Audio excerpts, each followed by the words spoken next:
পার্থমন্দির আইকনে নতুন একটা ব্লগ নিয়ে চলে এসেছি। আর এই ব্লগটা দেখবেন সব বাচ্চাদের থেকে শুরু করে সবারই ভালো লাগবে।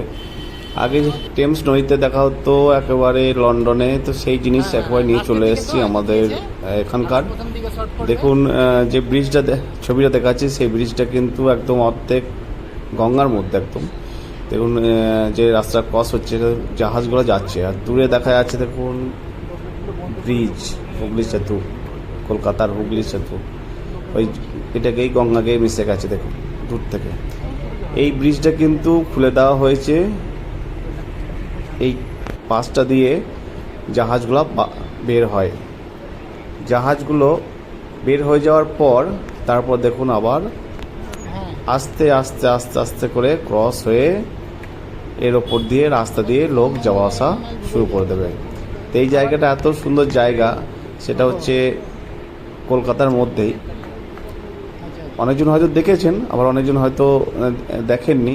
যারা আমার ভিডিওগুলো দেখেন তাহলে অনেক কিছু দেখে থাকবেন।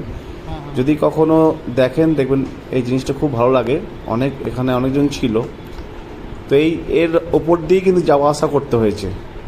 অথচ যখন লক ছিল তখন কিন্তু বোঝাই যায়নি যে এভাবে আস্তে আস্তে আস্তে স্লো করে দেখুন কত টেকনিক্যাল দিয়ে যেভাবে রাস্তা দেখুন মিডিলে, এর উপর দিয়ে আবার বাস গাড়ি সব অলরেডি চলতে লাগবে।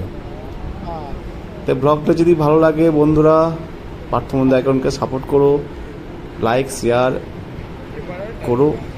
এই রাস্তাটা দেখুন কমপ্লিট হয়ে গেল, এর ওপর দিয়ে দেখো তারপরেই গাড়ি যাওয়া আসা করতে লাগবে। মানে এখানেও গার্ড থাকে জওয়ানদের, এর মধ্যে দিয়ে সব জাহাজ যাওয়া আসা করে। যখন জাহাজ আসে তখন কিন্তু ব্রিজটাকে ক্রস করতে হয়, তারপর আবার যাওয়া আসা অলরেডি আবার যাওয়া আসা শুরু হয়ে গেল। সুন্দর দৃশ্য।